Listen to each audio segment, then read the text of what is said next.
Hola amigos, ¿cómo están? Bienvenidos a La Voz del 21. Mi nombre es Mayra Calderón y vamos a analizar. Ya salieron algunos buses de Cusco, Puno, Apurímac con rumbo a Lima. ¿Qué hay detrás de esta movilización? ¿Qué es lo que se busca para un sector de la izquierda? Se está hablando mucho de que se podría condicionar a Dina Boluarte al cese de las protestas con su renuncia. ¿Esto es posible? ¿Dina Boluarte podría ceder? Bueno, ya lo hemos escuchado el día viernes pedir perdón por la cantidad de muertes que ha traído la protesta, pero también hoy día lo que ha dicho es que ella no va a retroceder. Entonces, ¿qué salidas nos quedan para terminar con las protestas? Estamos conectados con Fernando Guamán, él es director del Centro de Investigación de Opinión Pública de la Universidad de Piura, a quien le damos la bienvenida. ¿Cómo está?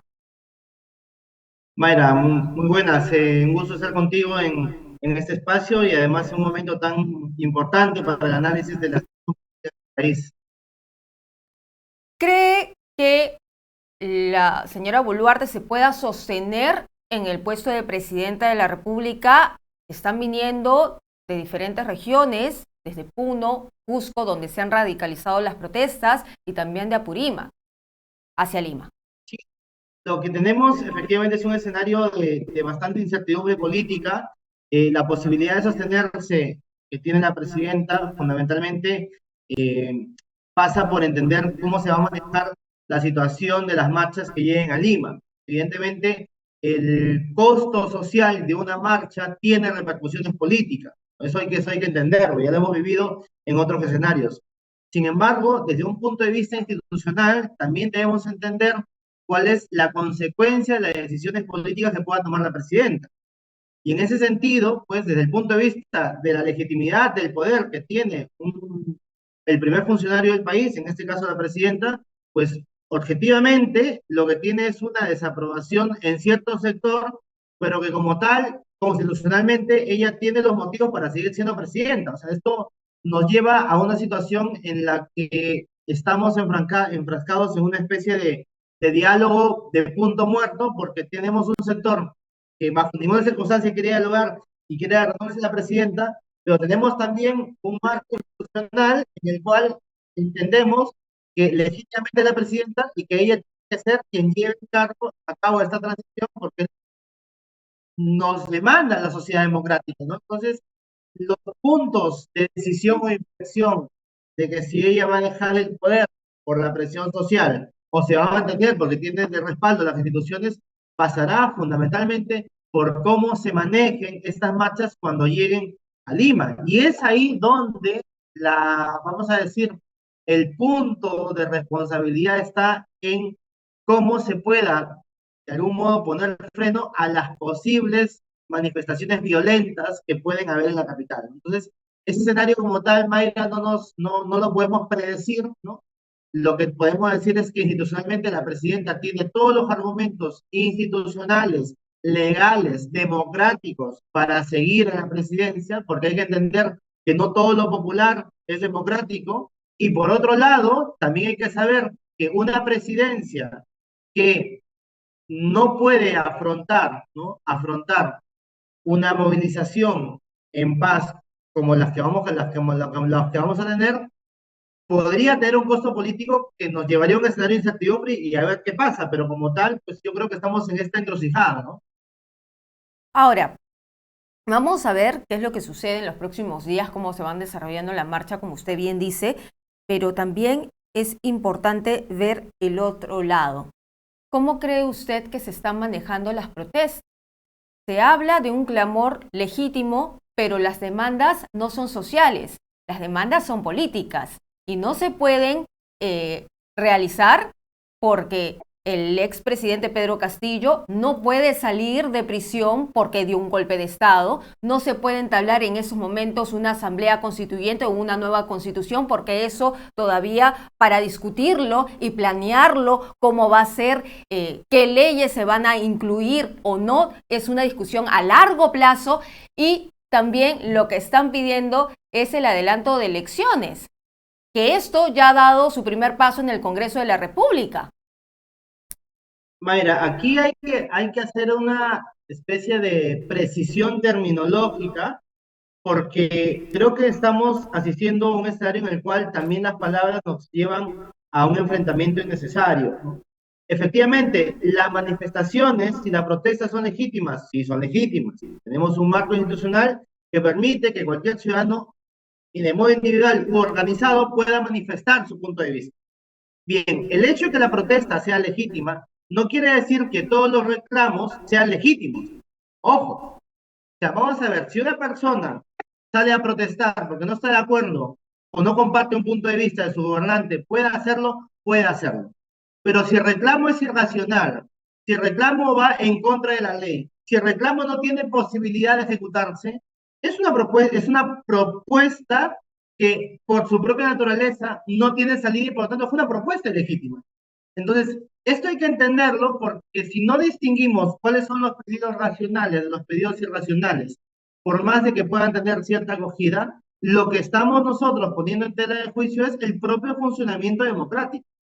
Entonces, se puede dialogar, pero cuando encontramos dirigentes que no dan espacio al diálogo, lo que queda digamos, al funcionamiento del Estado es preservar la paz social y cuidar y frenar, ¿no? Y cortar los canales que alimentan la violencia. Y eso es un asunto que tiene que tener un análisis bastante, digamos, pormenorizado, porque yo creo que hemos asistido a una simplificación del discurso. Hemos pensado que toda manifestación tiene automáticamente una etiqueta de violentista, cuando no es así. Hay grupos violentos, hay personas pacíficas, hay infiltraciones de sospecha de grupos financiados por narcotráfico y terrorismo. Entonces, tenemos una multiplicidad de actores y lo complicado es separar la paja del trigo. Y creo que no está bien poner la etiqueta de si todos son violentistas o todos forman parte de estos intereses ilegítimos que buscan siempre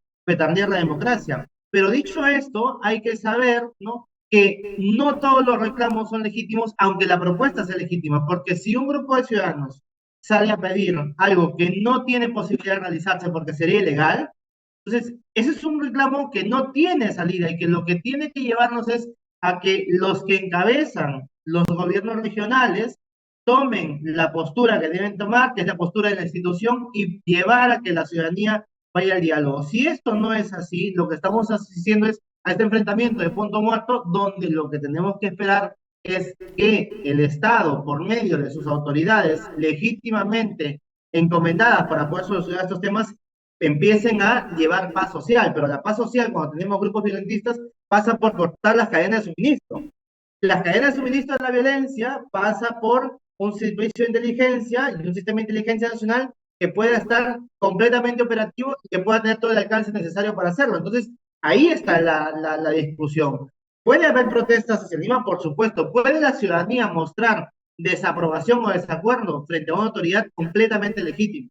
Lo que no se puede hacer es violentar la propiedad pública o privada, y lo que no puede ocurrir es que en aras de una malentendida popularidad se dé oídos a propuestas que no tienen salidas como tal.